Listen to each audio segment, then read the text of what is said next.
This is Phantom Electric Ghost, and we're live on the air with Jake Cassman for the first time.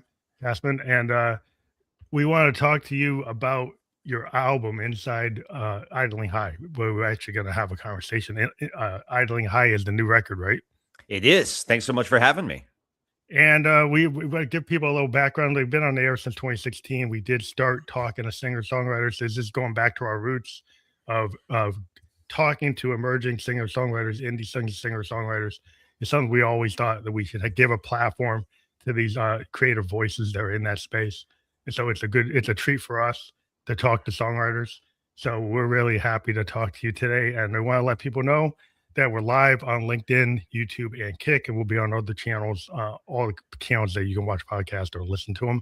But one thing I ask every guest before I get really deep into your story is pretty much one of the things I always want to know is what motivates you and why do you do what you do? Oh man. I think music has always been how I try and make sense of the world, make sense of what I'm feeling. It is though the way I process my own emotions and psychology, and it's often how I try and process other people's emotions and psychology, and literally try and place myself in somebody else's shoes. I've got an entire album about that in my back catalog. And I think the reason why I do it is because I'd be doing it anyway. You know, I had a moment when I was 20 years old where I was doing the normal college thing, and I realized like I started having this kind of 4-month long panic attack where I kind of realized, yeah, I could keep going on the route I'm going. I'm a good student. I'm sure I could succeed in journalism or as a lawyer or something else that I genuinely have some interest in. Mm-hmm. But if I don't genuinely give this a shot and try and make a living out of my music, this thing I feel an impulse, an obligation to kind of keep making, it will be just a huge missed opportunity and a giant regret I will always have.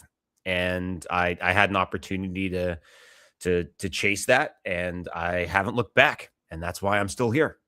Well, I think it's fantastic because I always like, my household, my daughter is a graphic artist Gotcha. and she's not a starving artist. She actually has contracts and she's working. Good for her. And but she still puts her stuff in the gallery, but she knows she has to do commercial art to pay the bills.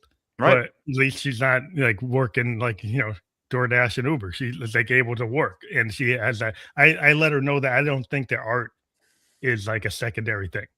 I Yeah. think that being an artist is a primary thing, and my wife's like a playwright, so I like we fully support the idea that you should follow your dreams in your heart. For sure. And I think I live in LA now. I've been here for 8 years, and I have a lot of friends who are actors. And one of the things that I like, musicians definitely have it tough, but we don't have it as tough as actors. Yeah, they And have to have like all those jobs. yeah, well, I think it's for two reasons. One, there's nothing I can't even imagine what it would be like to go into an audition and see 40 people that look exactly like you all reading for the two lines that police officer number 2 says or Yeah. whatever, right? Like that. Nothing would make me feel less unique or special or different, like I stand out than that process, right? But I think the other thing is that in music there are so many jobs you can be doing to continue building your skill set and making connections towards your eventual career. Mhm. Whereas as an actor, I mean, basically you're, being a Disney princess, or that's about it, right? Like there's Yeah, you there's kinda not get there, typecast. there's not Yeah. much yeah, that's why so many of them end up being waiters and valet parking guys. It's really tough to find work that gives you the means to continue kind of building on that skill set. But I'm fortunate that I've done just about every gig I've been able to find in order to pay the bills over the years, and I've gotten something out of everything I've done, which is nice. I think it's like I always felt like in music, there's a lot of happy accidents, at least Yes. the music I like. Like, and I've always been a big fan of artists that go through that process. Religious about reading about Zappa, reading about like Neil Young and Crazy Horse, and reading about Hendrix and even Dylan. Like I actually had Dylan's recording engineer from Blood on Tracks, and I interviewed him. And Wow. the recording engineer that actually did the original version of the album, the one that wasn't overproduced. And he was saying like Dylan kept on changing the lyrics, kept on changing. He's famous for that. He Mhm. constantly pushes people around him that he will just dynamically change it. And you have to not get frustrated by that. For sure. Because Yeah, eventually he's gonna find, well, he's constantly fine tuning, right? And like yeah, I spend hours debating whether or not there should be an and or a but at the beginning of a sentence in my lyrics, right? Or yeah, whether I should sing that line to end with a comma or not, yeah. right? And There are I all don't, choices. yeah, and I don't know how many of those ever get picked up on by the louder the wider audience, right? But Yeah, you're kind um of really too so close to it. It's like any writer, like you're so close to it that you don't realize that nobody really maybe knows about that, right? Like certainly the not thing, on the first listen, yeah, no, right?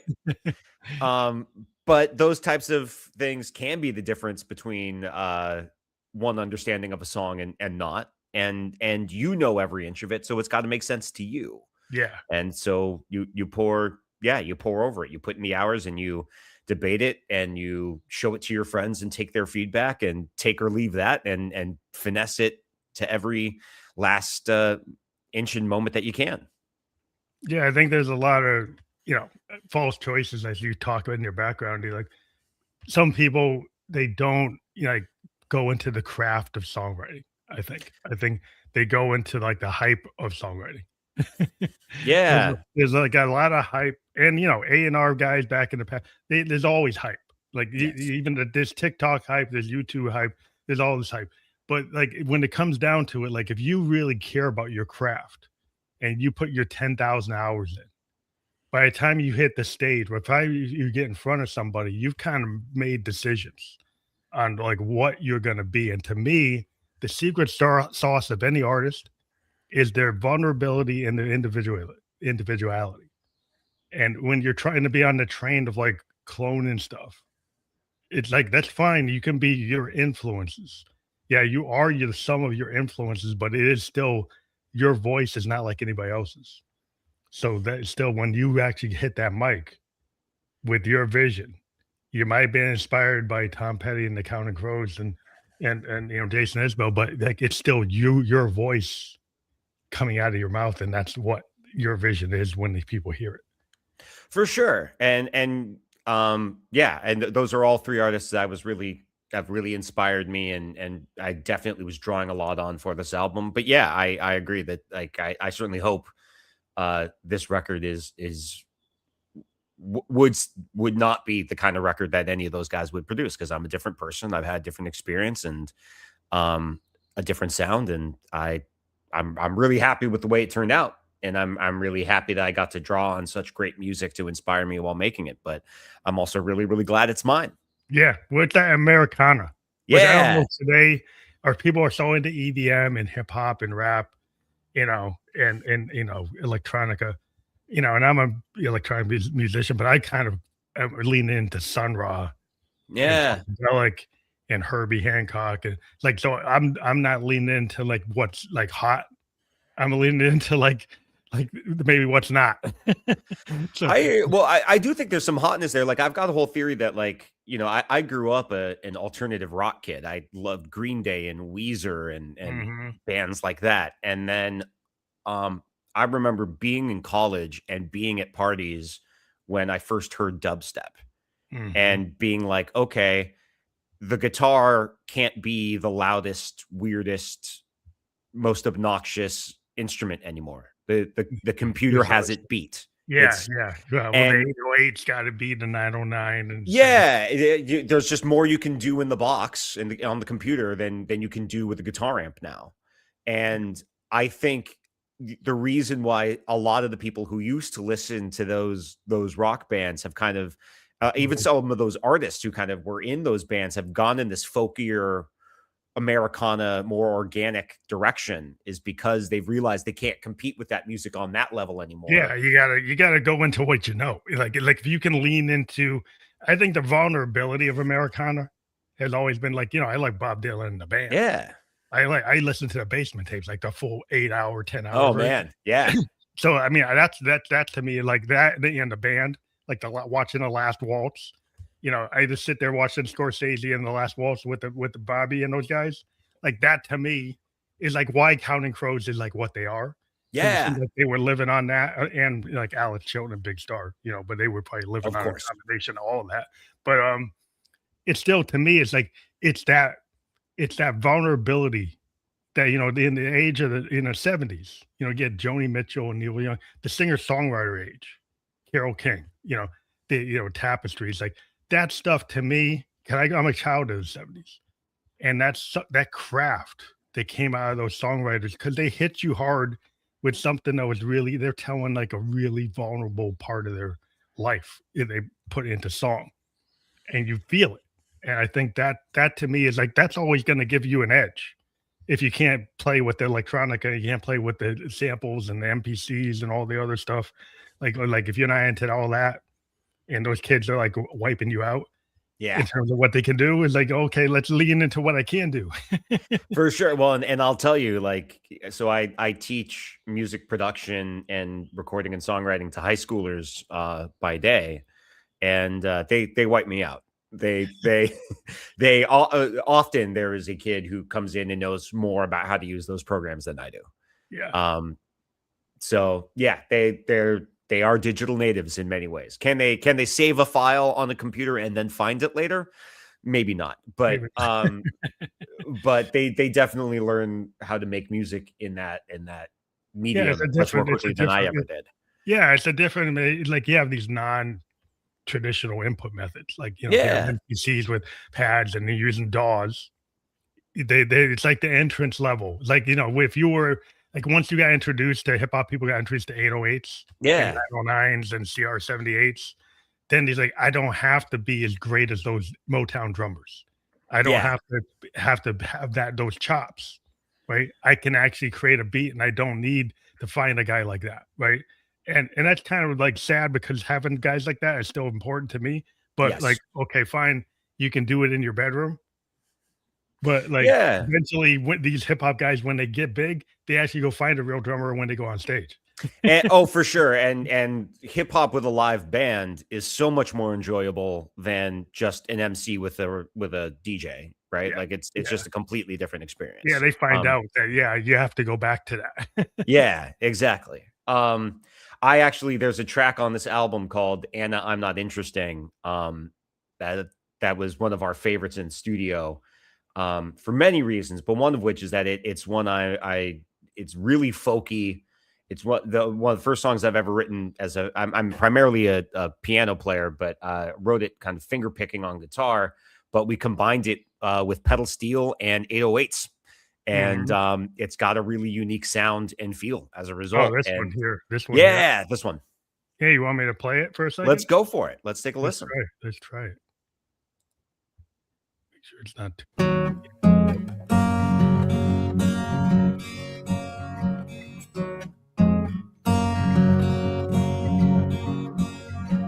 Need a landing, draw and drink, smile and wink, but I'm not here until you draw me near. Skin on skin, white linen, sleeping in, I'll hold you close. Waking hurts the most. And I'm not interesting. You've seen the bags I'm carrying. You've known my pain since you've been season 4. These walls will not be softening. There will be better offerings. Why even bother knocking on my door? You could have so much more. I had to probably stop it there because I don't wanna get blocked, but, That's but right. just When the dig it. 808s are going to kick in is right after that. But yeah, Oh, right, that's that. Well, that's just the problem with the nature, but, yeah. yeah, it's all right. But yeah, I love the nature of that song, the acoustic guitar, and then like the accents with like is that a pedal steel or just a slide? Pedal steel. We actually have 2 simultaneous pedal steel solos happening later on in that song as well. Yeah, it's just a very, very cool sounding, definitely the most unique sound on the record. What I like about it, like, you're actually telling the story, like, and Yeah. that's kind of rare today, that people don't take the time to actually, like, dive into a song. Like, you dive into a novel, and you're sitting and reading the novel, and you have the patience that you're not being distracted, right? But today with music, a lot of times people use music and it's not the primary thing they're into. Like, I was a kid listening to vinyl, listening to Zepp in the basement, right? And now I think a lot of kids, if they listen to our album, they're like, they got a PS4 and Xbox, they got their TikTok, they got all this other stuff going on. And so, are they actually listening to the song? Yes. Yeah, one thing I found with my students that I find really interesting, and I'm actually working with a couple of professors to maybe do some academic research on this and try and formalize this, is that I find kids these days actually have a much, much broader musical knowledge than I did at their age. They're much more aware of a lot more genres and a lot more artists overall. Excuse me. But they don't listen to the full album, right? So they know 2 or 3 songs by just about everybody in a way that's very cool.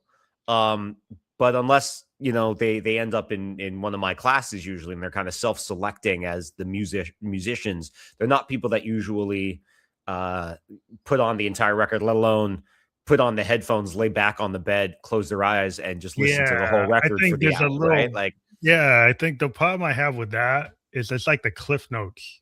Yeah. Right? To a novel. Like, if you read the Cliff Notes to Moby Dick, you don't really know Moby Dick.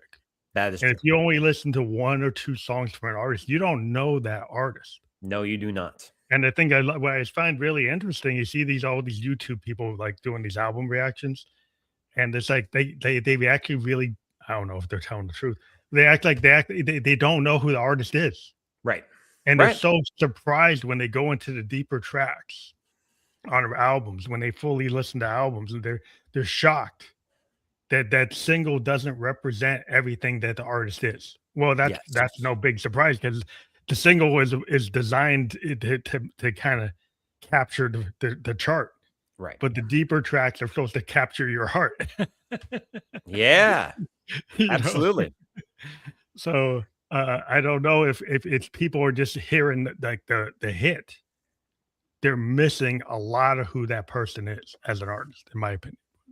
I totally hear that. And I totally hear your point about story. I do think it's funny, like I do think there are actually a lot of kind of pop songstresses like Chappell Rowan or Olivia Rodrigo, Taylor Swift before them, who are actually kind of bringing that story back into chart-topping music in some fun ways. And like I said, I do think there is some real, I mean, obviously there's a long story tradition in hip-hop. And I think, and like I'm somebody who grew up incredibly skeptical of country music. What type of country? Oh, all of it. All of it. But I think that, I mean, I never really listened to that. It just wasn't in my house. But I think I, like many people, and this is increasingly true. I think this is true of anybody, whether it be Nickelback or anybody. I think people generalize about those artists because they don't like the people who listen to them. I think that's people who it's very scary, right? I think the really interesting thing is my grandpa was a coal miner. Oh, wow. In West Virginia. So every summer we go to West Virginia. I would hear, like the outlaw country guy, like Johnny Cash. He had everything. My grandpa, he had all. And to me, like, that was country. Yeah. The way Johnny Cash did it, it's like that to me was authentic. Like Willie Nelson, Johnny Cash, Glenn Campbell. That's what I liked. I didn't like these other people. I liked the fact that Johnny would go to Folsom Prison. Johnny was kind of playing the outlaw, but Johnny had a different kind of vibe. I mean, he's hanging out with Dylan. He's a different type of guy. Yes. So I just looked at that and I said, well, that's the kind of country I like. I know there's this other country. Right. That doesn't really appeal to me. Yeah. And there's always been that divide in country as well, right? The Yeah. kind of outlaws the alternative country versus the Or the Americana, like a mainstream. band. Yeah, You know, for like sure. Dylan and the band's interpretation of country music. Yeah, I like that. Yeah, for sure. Yeah. But yeah, like I definitely poo-pooed it until I got to music school and really started studying it and appreciating it for even in the pop medium.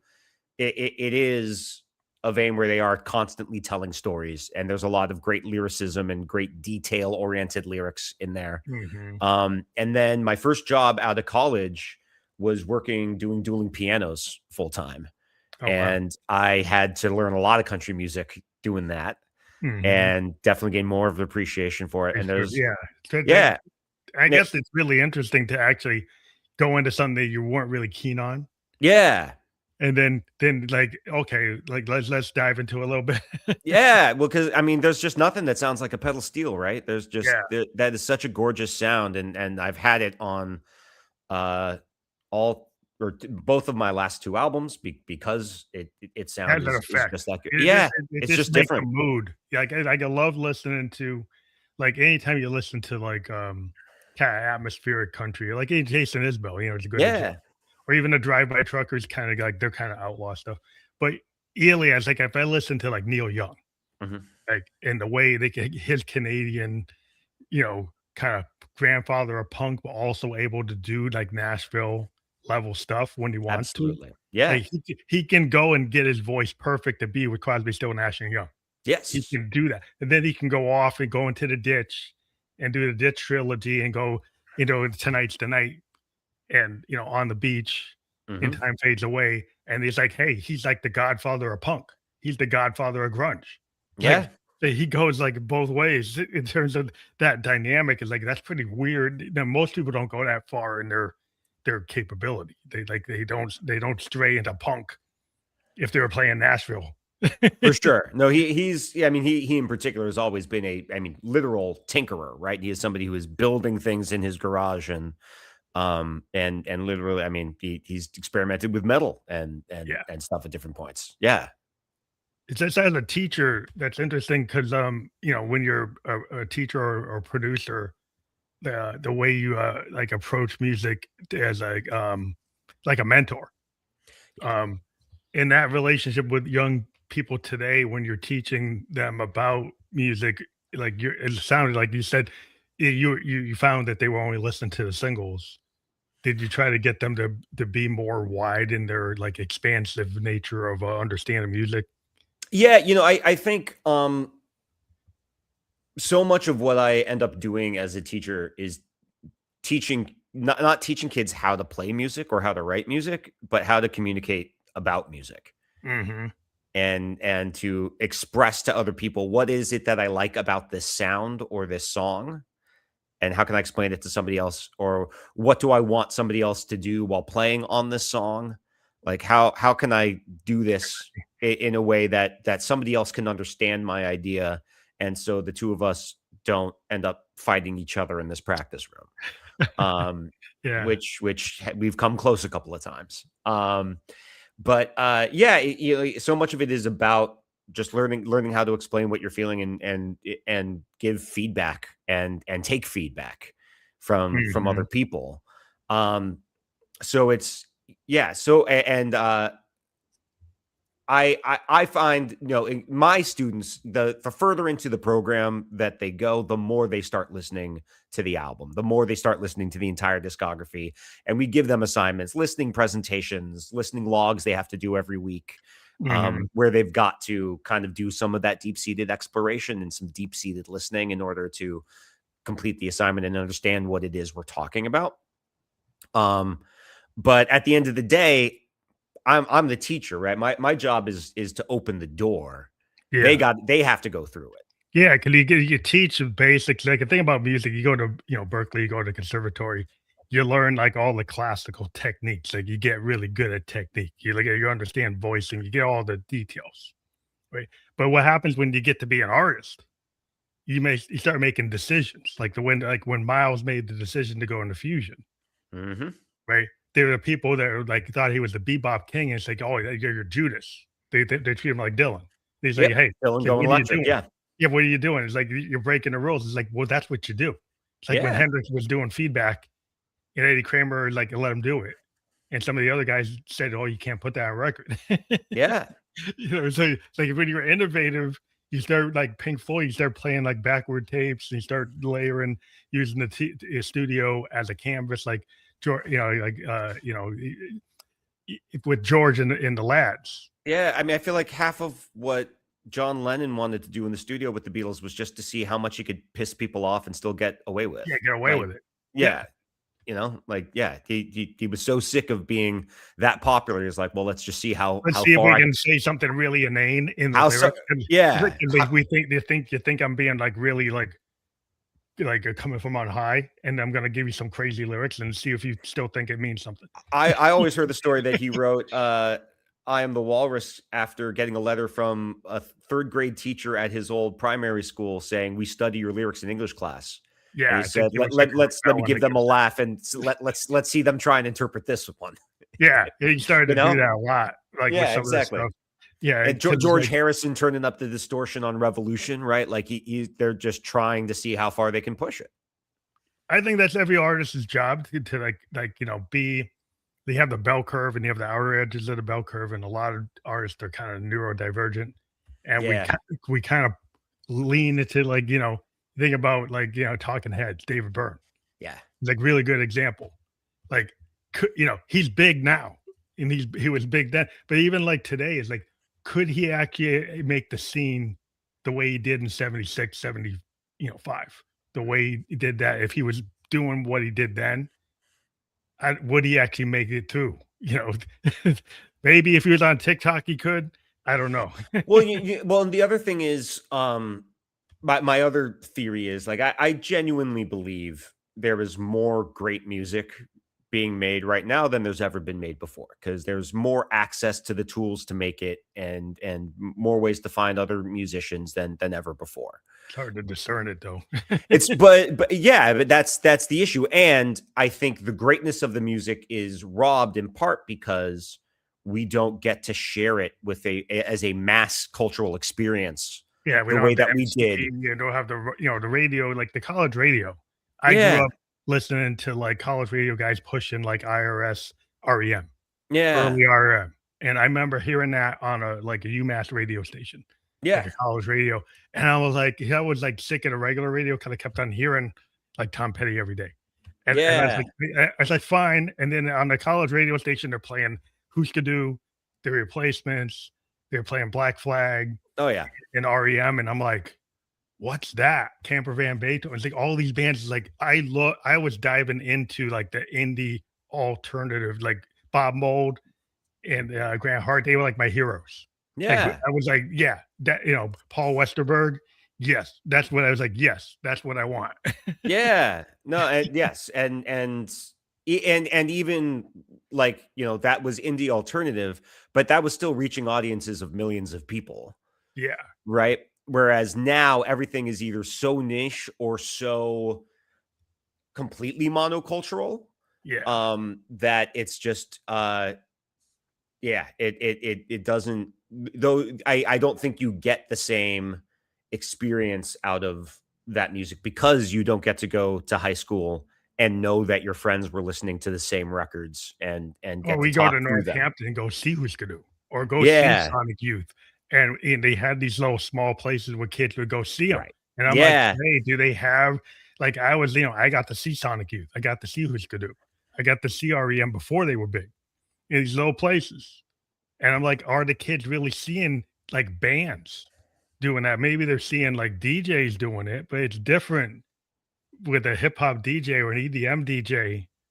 Versus actually seeing like an early, Michael Stipe doing early REM where you can't understand what he's saying, but you got the vibe. Or they're getting a lot, and live streams of concerts are great, but that's very different than being in the 200-person room in the basement. And that's one if kids don't see that. I mean, are your students actually going out and performing and trying to do that? That's what we actually have completely redesigned our curriculum at my school this year to kind of let kids specialize a little bit more and encourage them to do some more of that. So yeah, because I think that's starting next year. Yeah. That's core to really getting like out there, because you talk about, you did a lot of performing, you did a lot of thousands of gigs. Oh yeah. And I'm like, are the young people going to have an opportunity to do thousands of gigs? I mean, well, again, that's one of the things. The opportunities are always going to be there. I firmly believe that. There's always, I busked. I did wedding band full time. I did dueling pianos full time. I have played piano for improv and sketch comedy shows. I've done it all. I've written musical theater and played for musical theater, performed musical theater. I've the number of different types of shows I've done over the years is staggering even to me. Just to be able to be out there doing it. Yeah, because I didn't want to do a different day job than what I wanted to be able to do. And dueling pianos, I had to memorize 100 songs in order to become a full-time player. And then you have to keep learning songs and be able to look up songs on the spot on a laptop and be able to play them even if you've just heard them before. Yeah. Or maybe just pull out your headphones, give it a listen to once or twice, and like then play by ear. Just be able to fake it. And but that's also an incredible way to get to know a lot of different genres and the strengths of some of the great songwriters of all time, and learn. There's a song on this record called October Burning that is directly inspired by a dueling piano show I played, where somebody played Amarillo by Morning by George Strait. My partner played a classical country song. I'd never heard it before, and I became obsessed with it and wanted to write something that sounded like it. So that's October Burning? That's the one. Yeah, okay. Like, before we get into that song, is like Idling High kind of giving me maybe a elevator pitch about why did you choose that name for the record? Yeah. So I always wanted to write something in the kind of tradition of an LA rock record. A little bit of the Neil Young, Tom Petty sound, the Echo in the Canyon stuff, Dawes, Warren Zevon. Counting Crows was down here for a little bit. There's a little Americana country curiousness to that stuff. It's a folk rock sound. So I knew I wanted to write about that. Before I moved to LA, I was shopping for my first car, and basically every car I tried had a really jumpy gas pedal. And so it's idling high. It was idling high, and I'd never heard that term before until a dealer told me that, because the car I ended up buying was the first car I bought that didn't lurch forward just when I barely touched the gas pedal. And that car lasted 6 years. It did just fine. I think my dad's Valiant, like his Plymouth Valiant, used to idle high. Yeah, but so that felt like a kind of triple entendre, because that's the feeling you get in LA traffic. That's the feeling that a creative career or creative life can feel like, a lot of stopping and starting and unexpected lurches forward. But idling high, when I'm anxious, I definitely spent a little too much time smoking weed and sitting on my behind. And so double meaning. Oh, triple meaning, man. This definitely means a lot of things on a lot of levels to me. That's cool. I like it when people do that, because you have multiple meanings. But we'll get into October Burning. Like, cue Sounds that good. Up. And here we go.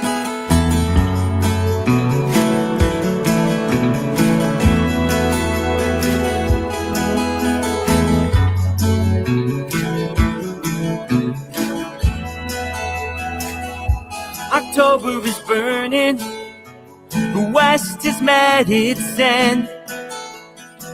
She's made all the connections, but could really use a friend. They cut her power in the darkest hour, it came down to the wire. October is burning, and she's learning to live with fire.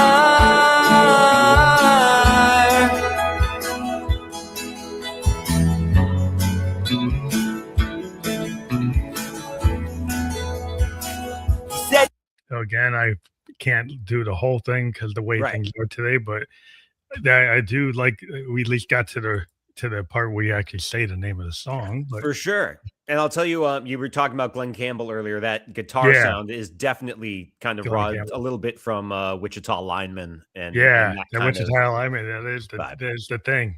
That's Yeah. the well, that's cool having that that encyclopedic knowledge of music.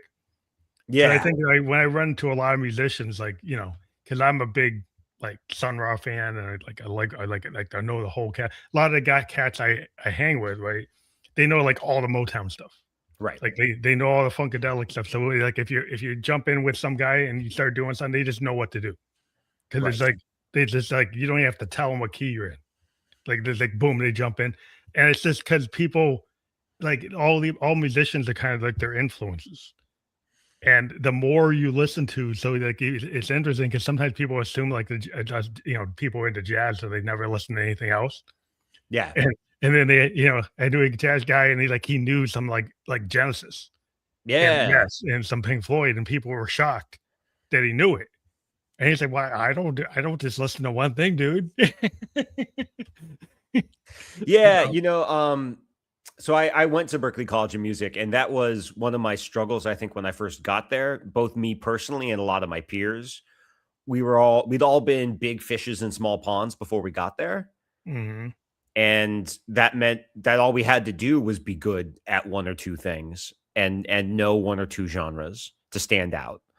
And then we get there and we realize how much bigger the musical world is and how much more out there is to learn. And so, yeah, that's when I first opened my ears to country music. That is when I snuck into a Snarky Puppy show. That kind of thing. Just try and get exposed to as much of that as you possibly can. And it's like, is the LA scene really conducive to what you're doing compared to other scenes? You mean genre wise? Yeah, or just Or even working. yeah, I think LA proper is a hard place to get paying gigs in just because there's a lot of supply of Mhm. musicians, right? There's plenty of demand, but there was always going to be Too more many, supply. people. There's just too many people though. At the end of the day, what I'm really trying to do more of though is get some gigs in broader LA County, maybe move a little bit outside of even that, because there's always breweries and wine bars and Stuff like that, so they can get yeah, work places gigs. where They wanna yeah, hear music. and yeah, people want to that's more my crowd, my speed anyway. I'm not looking, I mean, to go be seen at a bar and there's definitely a lot of kind of Instagram influencer type places that want live music all night, and that's not necessarily my vibe either. But Yeah, like yeah. so I've got a regular place at the Stone Tap Room in Pasadena. I play there about every 2 weeks, and I'm there for 3 hours. It's mainly just a one-man dueling piano show, but I sprinkle in my own originals while I'm there. Oh, it's cool. And yeah, it's a fun show. Yeah, you And have I to yeah. do that. And I, at a dueling piano show, I might have to play Don't Stop Believing or something by like Pitbull or somebody. And because that's the show. But at Pasadena at Stone, it's my show. And I can tell those guys politely no if I don't want to. And yeah, like we get to play the more off the beaten track stuff and actually get to have conversation and hang out and get to know people that way. So I'm trying to do a lot more gigs along those lines. But I've also got a couple of local festival gigs coming up too that I'm really festivals are excited cool. about. Yeah. Yeah, because that's like where a lot of young people are willing to listen to a wider range. Yes. And you have to get these big festivals, and they have the small little areas and the big stages and the smaller stages, and you got like some of the indie bands can get into the smaller stages and play. So that's kind of cool. Absolutely. But also one thing is I always like, we were talking about Dylan and Neil, Mhm. and political and social issues have always been something I was really into because Yeah. I listen to a lot of different music, and hip hop's full of that. Yes. But like it's always been in music. Some folks are like, oh, are we gonna go back to the 50s and say, oh, how much of that doggy in the window? Are we actually gonna say something? Right. Because sometimes songwriters are gonna say something. They're gonna say something about personal microcosm level or macrocosm social level, or just like, current event level. Like, so a lot of times some people feel it's like a responsibility of like a Bruce Springsteen or Dylan. Mhm. actually be like a newspaper. Actually be like the radio. Yeah. I tell you what's going on. Yeah, and I definitely feel that responsibility too. This record is the most personal I've ever made. I know every artist says that, but I mean it. And there is one pretty explicitly political song on it, and then there's other political kind of undertones. My previous record as under my previous artist name, Drunken Logic, is much more political and explicitly so. You're more in that. I was going to ask you about that, but you jumped in on that. That's yeah. Cool. So I plan on revisiting the politics of it all in the record I'm continuing to write right now. But yeah, I've always believed that music is political and should be, and God knows in these times we need to write about what we feel and how we're making sense of the chaos and turmoil and cruelty around us, you know? But it's interesting because as a writer, you can be direct or you can be indirect. You can be like a Victorian. Like a Victorian author will go and like talking about Little Death. And like, what's that mean? Right? It's like you see the Victorians, you know, William Blake and Wordsworth and all those guys, they have tons of like little hidden meanings. Yes. And they're not very actually direct about Anna, I'm Not Interesting talks about little deaths as well. Yeah, I've always been. I've always liked to use that. When I went to Bowdoin. Oh, okay. I took a literature class, and we were like, "Oh, Lord Byron." And Bowdoin in Maine? Yeah, in Maine. Yeah, Bowdoin, I played Bowdoin College's graduation 3 years in a row. Oh, you did? I'm a graduate in 1990, but God, yeah, no, mine would have been 2014, 15, 16. I think is when I did it. But yeah, I played. Yeah. This is the college that famously torches all of its dorm equipment after the graduation party, right? Yeah, the dorm furniture.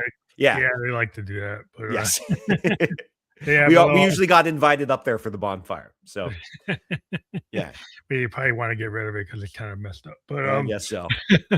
Yeah, it's just interesting. Like when you get to be a songwriter, like, are you going to directly address something, or are you going to kind of have hidden meaning? And like a progressive rock band, they're famous for having these very vague things going on. Like especially like, you know, you listen to Peter Gabriel Genesis, and he has all these, a lot of science fiction.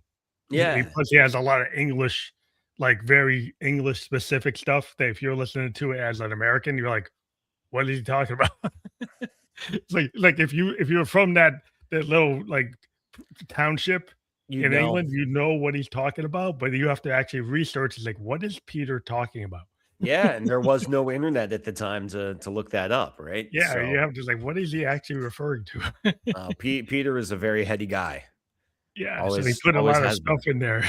Yeah, and I mean, like I think those are kind of the two ways to it: is either make it vague and kind of ethereal so that it's open to interpretation, or you have to make the political personal as well. You have to make something so much larger than yourself feel like it's something that's happening to you or to somebody you know, and that sort of thing. And that's what Dylan and Springsteen were so great at. I had a professor at Berkeley who used to say, never say we in a song.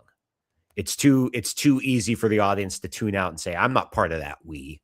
Yeah. You got to say you. You're doing this. You're not doing this. You're not listening. You're not paying attention. Yeah. You got to make it about, you got to personalize it. If it's we, it's a little too, we are the world. We are the children. Yeah, it's a little too. Yeah. Well, I always find it's interesting. I was listening to, Dylan, like Hurricane. Yeah. Or you're listening to like, Blood on the Tracks, and it's like super dynamic because it's interesting. It's about his divorce, but like he has created all these characters. Yes. And he's kind of created this separation from himself. Yeah. He's talking about himself, and he's created these characterizations of himself. Yeah. And it's like not a direct divorce record. It's super indirect. Yeah, well, and so the last album I put out with my old project Drunken Logic is called The Loudness Wars.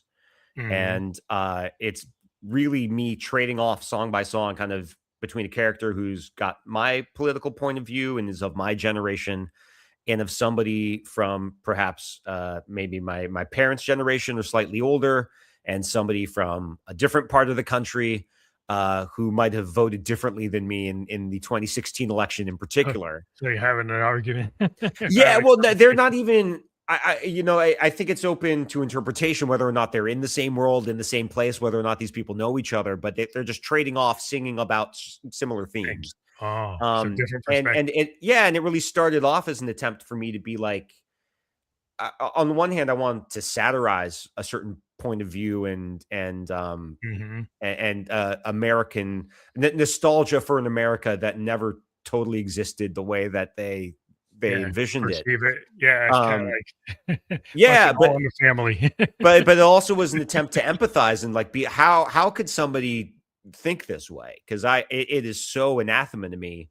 Yeah, But I always thought it was interesting to watch Carol O'Connor playing, Archie Bunker, yeah, right? Because if you actually knew Carol O'Connor, he was not Archie at all, right, right? But he played him so well. And he would always people would get shocked when they met him because some people didn't really know him, right, and they thought he was Archie.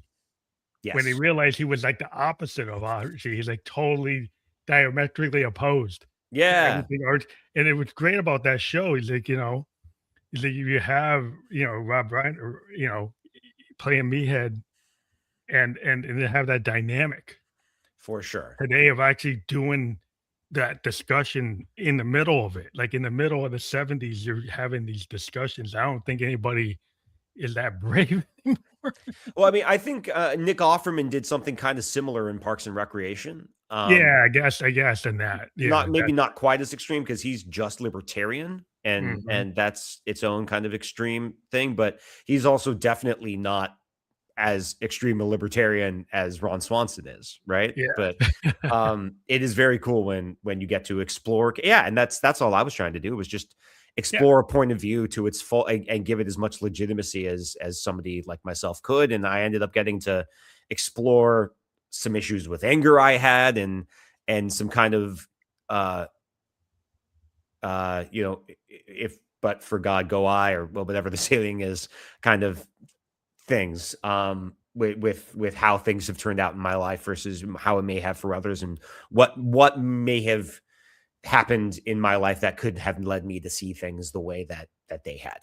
Do you find songwriting as cathartic for you? Always have. Yeah, that's I mean it was literally the only way for me to kind of process my emotions when I was in middle school. Mhm. I think it's changed a little bit now that it's a job. Um, and that there are kind of standards I tend to hold myself to. Uh, it's also different. It was much harder for it to be catharsis when I It's was, like your day job.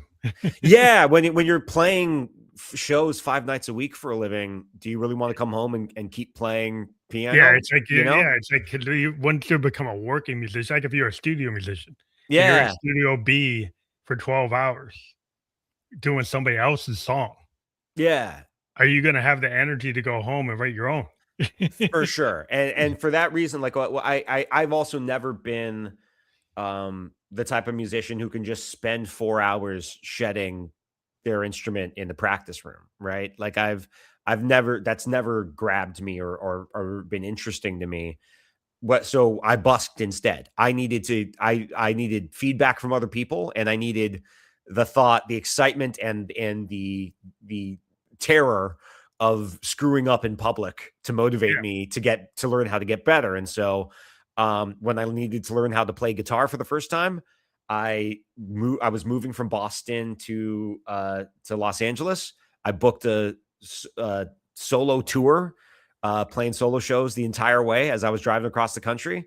And I was like, better learn how to play guitar because you can't play your songs unless you do. Like that's you always put been yourself in the fire. I mean, that's what some folks exactly. do. You like, back in the old days, when you're a 17, 8-year-old young band, when you think about like the Who and Yeah. early Beatles, they like in Germany, and when they were sitting Yeah. there, you put them in a fire. Like if you put a band in a fire, they Yes. will get better. Like if they have to go play every night to get their beer Mhm. and pizza and their sandwiches, and to pay the rent, to pay the gas for the Econo Line van to get to the next gig, you're gonna learn how to do it. That dueling piano bar I started out at, they did the way that their rotation worked was you had to do a full band set every half hour, meaning that um you had to be able to play drums or bass at least in order to fill out the live band as Oh, they were wow. playing songs. And I didn't really know how to play either. But being thrust into that position with 300 people staring at you, Yeah. you learn pretty quick. Yeah, you just You know? you just put it on stage, you just do it, like, it's good Yeah. versus that person who, like, has, like, 100 songs in their DAW, Yeah. but they won't even put them on SoundCloud, and Yeah. it's like, are you gonna do it or you're not gonna do it, right? And Are you that gonna was me when I first got to Berkeley. I for 2 years, I was terrified. I was writing a lot, but I was so intimidated by the amount of talent and know-how around me that I couldn't. I was paralyzed. I couldn't put anything out, and so until I finally got my stuff pull together. the trigger, Yeah, exactly. like, once you do it, then it gets easier, I think, to, like, and then the weird thing is, like, the way the world is today, like, you might like, where you are, they might not dig it, like, they might not dig it in Concord, New Hampshire. But Yeah. guess what? Somebody in, in actually Switzerland Yep. or in Greenland or in Latvia digs what you're doing, and it's like you have no idea until you put it out there, and you find out there's, like, these like, I found these, like, synth heads in Latvia, and they were digging, like, what I was doing. There you go.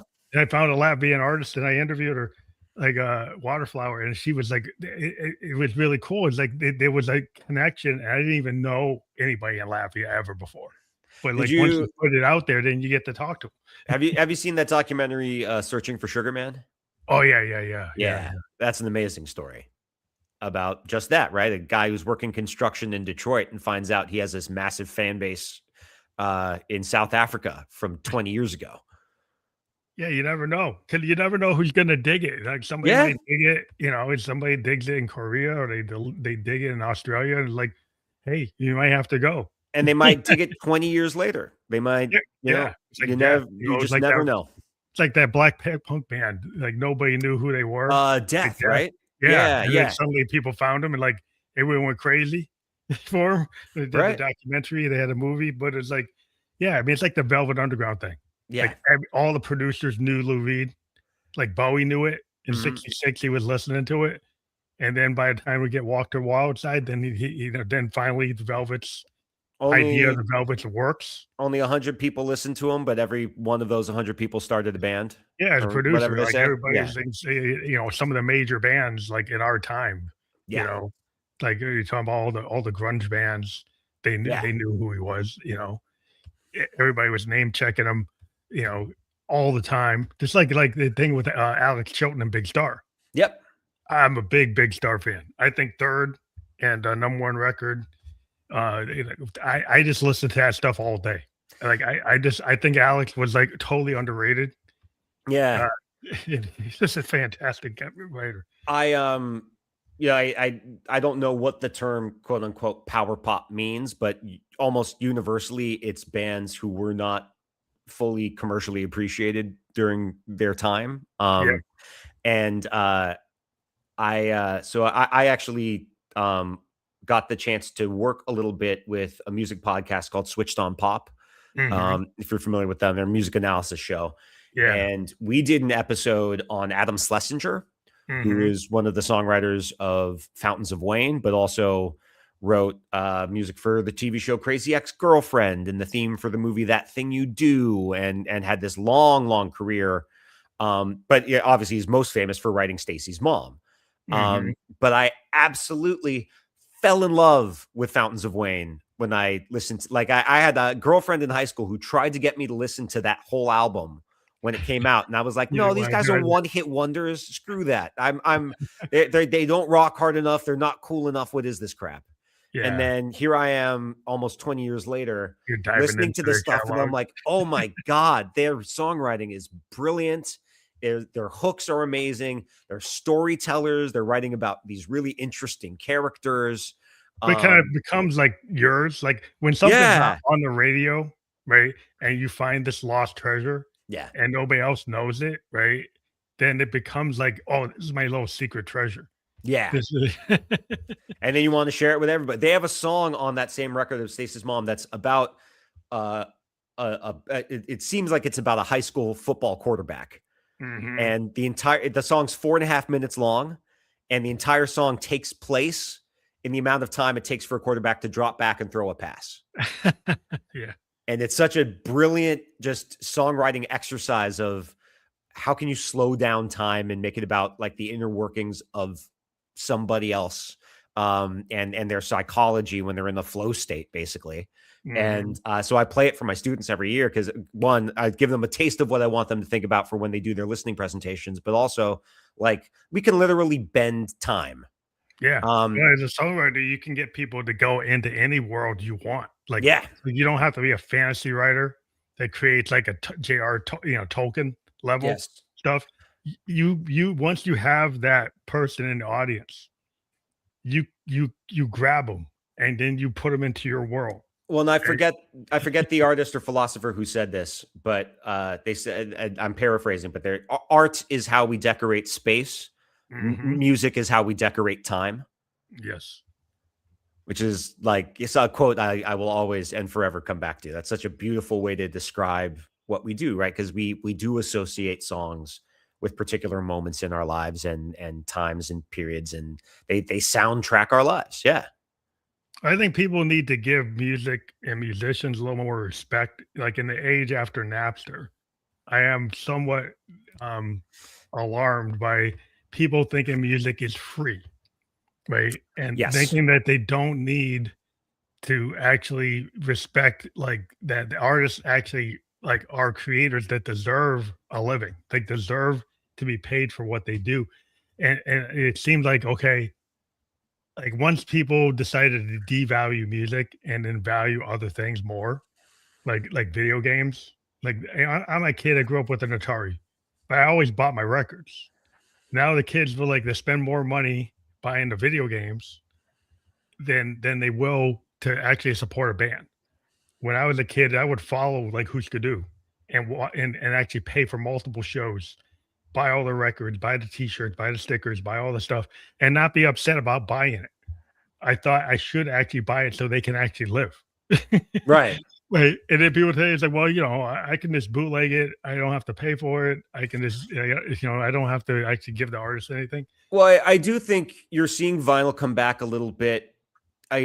People are buying merch again. I do think people do understand that aspect of it a little bit more. And maybe this is me being too optimistic, but there's part of me that wonders if AI may actually help with this.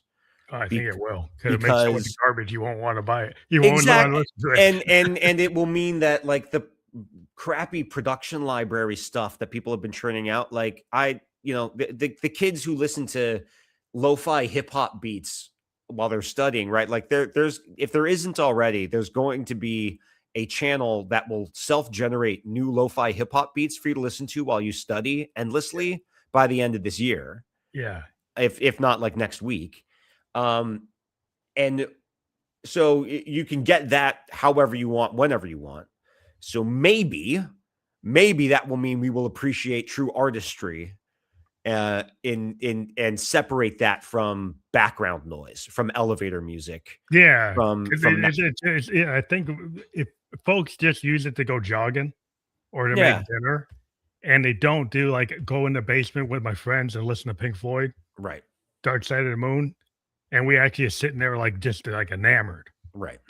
Like what are they doing? What do they say? What like we're opening up the record, we're actually looking at it. That's the whole experience of vinyl, which I think the young Yeah, kids today like the tactile nature of getting an album, looking at the cover, looking at the lyric sheet, looking at all the stuff, and then listening intently on side A and side B, and not being distracted by your phone or you're watching something on Netflix or you're trying to multitask something else, right? So that's the problem with movies today. People can't deal with a complicated plot because they're doing 3, 4 things at the same time.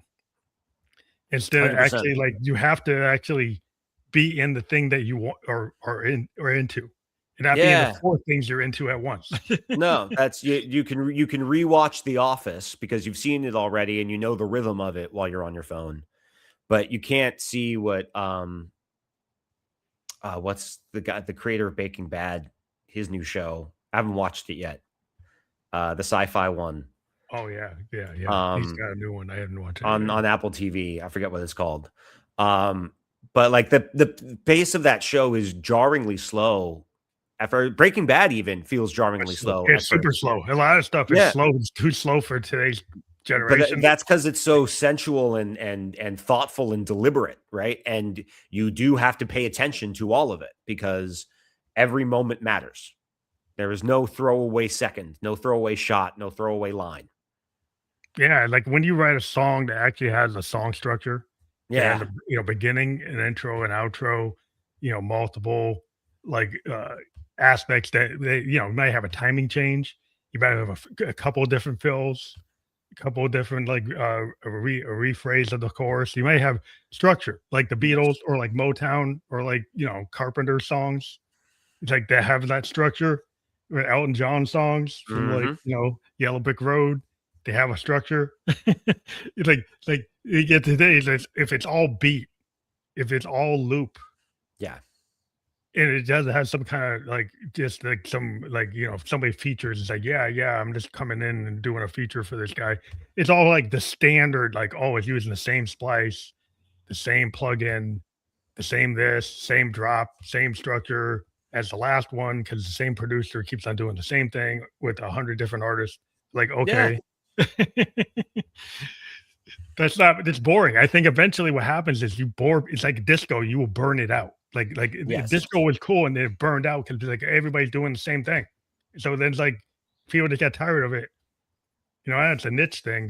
They kind of have a romance retro thing for it, but like it burned itself out because everybody's doing the same structure. Yeah, I mean, I think punk has kind of had that same issue in recent years too, right? It's a little overprotective of its own identity and what qualifies as punk. And yeah, I think that's true of any genre or subgenre. But yeah, you got to keep evolving. You got to keep adding new ingredients and seeing what else is out there. I think punk as an ethos is ultimately much more interesting to me than a lot of punk music for that reason. Yeah. Well, I kind of like it when they switched to grunge. Yeah.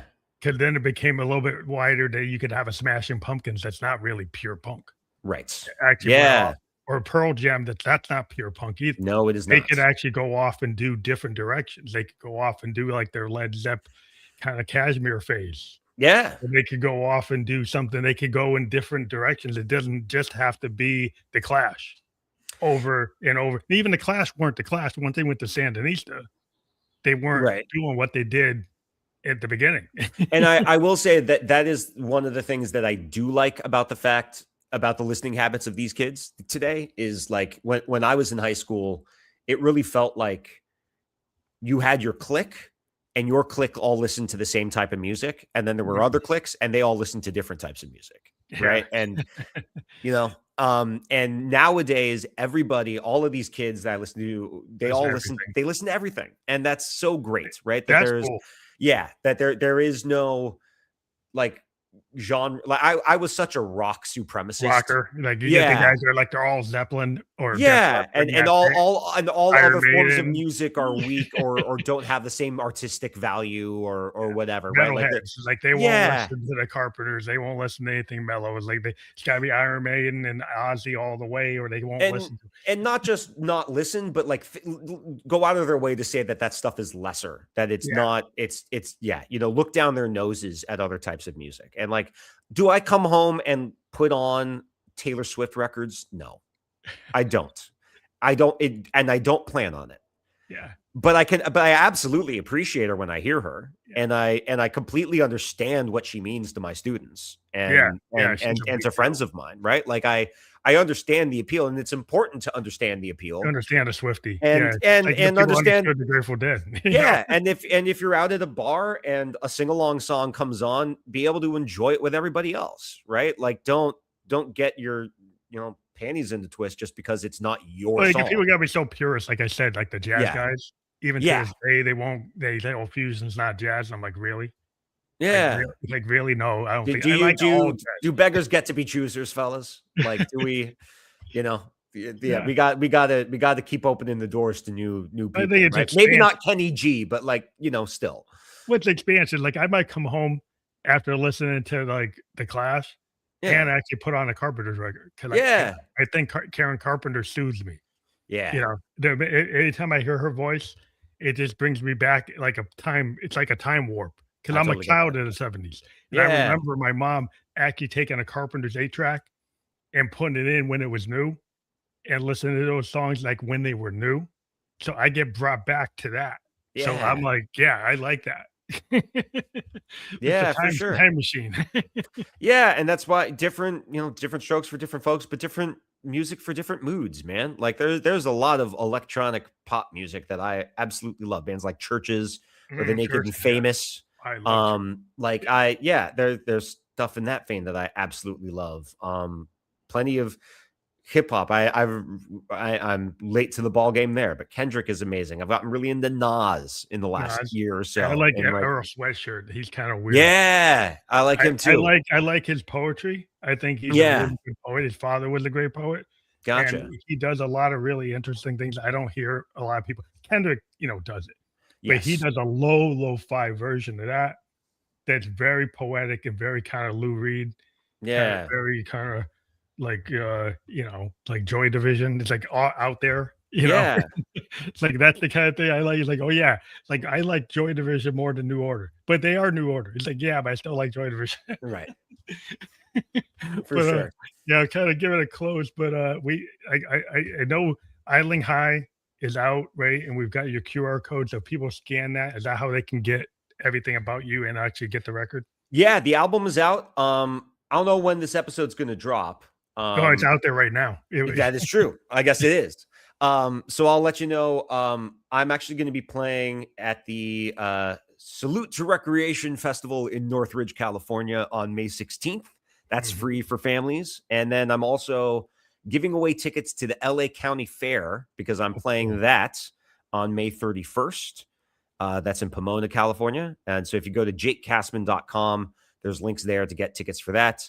Idling High is out now, and there's actually going to be a live version of the entire album that's going to come out later this year as well. Oh, wow. That's cool. Yeah. You find that doing live albums, is that the first time you've done it? Or is it is. There's a really cool venue here in LA called Kulak's Woodshed that's volunteer run, and you can rent the venue out for a night. It's a really intimate space, and they have the whole thing rigged with dolly shots and stuff. They do the video and everything? There's some stuff that makes it look like you're playing an SNL live set. It's amazing. Oh, that's nice. Yeah. That's nice. So we got the session, we got the video, and we're gonna put the whole thing out later this year. We're in the middle of mixing it. Well, that's awesome. I like that you're doing multimedia because like you got to do that today because like if you can get people the video, get people the record. You talk about vinyl resurgence. Are you doing your album on vinyl? I have vinyl for sale. I also there's 11 songs on this record, and we shot a lyric video, a music video, and a live performance video, not counting the live album. I did see snippets on the spot for each of these. So those are actually from the videos, the little snippets. Yes, exactly. Yeah, all those canvases are from those. So if you get, I'm at Jake Cassman Music on all social media platforms. There's going to be a lot of video coming out on the YouTube channel in particular, and throughout for the rest of the year. Yeah. That's awesome. Are you on Instagram at all? I am at Jake Cassman Music. Okay, yeah. We do some AI clips just because we use that tech to do clips. Please, we'll tag you as a collaborator, and when we put them out there, because we'll put them out there as a story, and we'll also use the QR code to get people to.